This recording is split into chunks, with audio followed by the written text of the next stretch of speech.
మంత్రివర్యులు మరియు సీనియర్ కాంగ్రెస్ నాయకులు,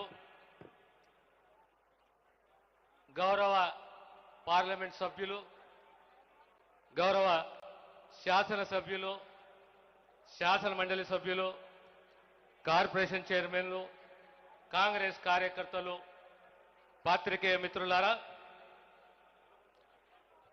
నేను రెండు మూడు ముచ్చట్లే చెప్తాను. ఎప్పుడైనా ఒక అంశాన్ని ప్రస్తావించినప్పుడు, మాట్లాడినప్పుడు దాని కొద్దిగంత చరిత్ర మనం తెలుసుకోవాలి. తెలంగాణ రాష్ట్రము మొదటి రాష్ట్రము 1931లో ఆనాడు కులగణన జరిగిన తర్వాత కామారెడ్డి డిక్లరేషన్ వాగ్దానానికి అనుగుణంగా కాంగ్రెస్ ప్రభుత్వం రేవంత్ రెడ్డి గారి నేతృత్వంలో మొదటిసారి SEEPC తెలంగాణ రాష్ట్రానికి సంబంధించి, సమాజానికి సంబంధించి, బీసీలకు సంబంధించి ఆర్థికంగా, సామాజికంగా, రాజకీయంగా, విద్యాపరంగా, ఉద్యోగపరంగా ఏ స్థాయిలో ఉన్నారు వీళ్ళు, ఆనాడు కాంగ్రెస్ హైకమాండ్, కాంగ్రెస్ పార్టీ వాగ్దానం చేసింది.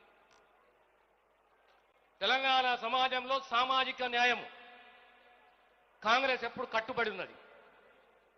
ఫిబ్రవరి 4 గౌరవ ముఖ్యమంత్రి గారు అసెంబ్లీలో ప్రకటించారు, మేము సామాజిక న్యాయానికి కట్టుబడి ఉన్నాము, ఫిబ్రవరి 4 సామాజిక న్యాయ దినం అని చెప్పేసి. ఎందుకంటే బీసీలకు సంబంధించిన బిల్లులే కానీ, వర్గీకరణకు సంబంధించిన బిల్లులే కానీ, అంశాలే కానీ ఆనాడు అసెంబ్లీలో ప్రస్తావనకు వచ్చింది, చర్చకు వచ్చింది. ఈనాడు సర్వే తర్వాత తెలంగాణ బీసీలకు సంబంధించి న్యాయపరంగా సముచితంగా 42% రిజర్వేషన్ వాళ్ళకు గలిపియాలి.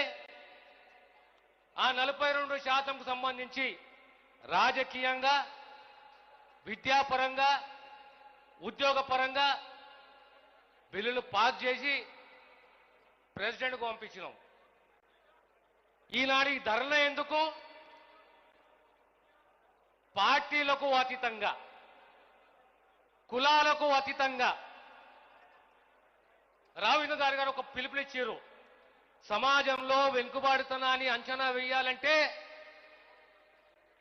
ఈ ఎంపిరికల్ డాటా సర్వే అనేది చాలా అవసరము. సర్వే చేసినాము, వారి యొక్క వెనుకబాటుతనం ఏ రకంగా ఉంది, ఏ స్థాయిలో ఉన్నది, దానికి మార్గం ఏంటి అంటే ప్రభుత్వ బాధ్యత వహించాలి, వారిని ఆదుకోవాలి, వారికి అండగా ఉండాలి.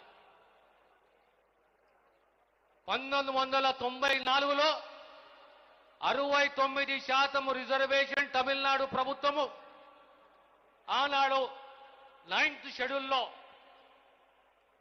తీసుకొచ్చి ఆ రాష్ట్రము బీసీలను కాపాడుకున్నది, ఎస్సీలను కాపాడుకున్నది, ఎస్టీలను కాపాడుకున్నది. ఈనాడు రాజకీయాలకు అతీతంగా, పార్టీలకు అతీతంగా, అయ్యా మేము 42% రిజర్వేషన్ తీసుకొచ్చినాము, బిల్లు పాస్ చేసినాము, ఆల్రెడీ ఎస్సీలకు ఎస్టీలకు రిజర్వేషన్ ఉన్నది. ఈ యొక్క బిల్లులు అన్ని కలిపి తెలంగాణ రాష్ట్రానికి సంబంధించిన రిజర్వేషన్లు అన్ని కలిపి మరి ఏ కోర్టు కూడా ఇందులో ఇన్వాల్వ్ కాకుండా ఈ రిజర్వేషన్ కాపాడే బాధ్యత రాష్ట్రపతిది, కేంద్ర ప్రభుత్వానిది. మీరు 9వ షెడ్యూల్లో పొందుపరచండి చెప్పి 4 మాసాల నుంచి విజ్ఞప్తి చేస్తున్నాము. ఈనాడు కేంద్ర ప్రభుత్వము, మోడీ సర్కారు మా ఆవేదన, మా కమిట్మెంటు అర్థం చేసుకోవాలి. అర్థం చేసుకొని రిజర్వేషన్లు కొత్త కాదు, రిజర్వేషన్ సంఖ్య పెంచినాము. రిజర్వేషన్లో రాజకీయాలు ఉంటాయి, ఓట్లు ఉంటాయి, హెచ్చు తగ్గులు ఉంటాయి, అటు ఓటేస్తాం, ఇటు వేస్తాం.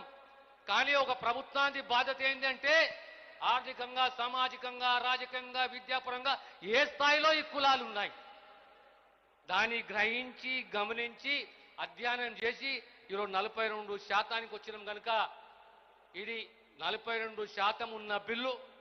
మిగతా రిజర్వేషన్ సహా ప్రత్యేకంగా ఈ 42% బిల్లు అనేది 9th షెడ్యూల్లో పొందుపరచాలనే ఓ డిమాండ్ తోటి గత 4 మాసాలుగా మేము కేంద్ర ప్రభుత్వాన్ని అర్జీ చేసుకుంటున్నాము, విజ్ఞప్తి చేస్తున్నాము.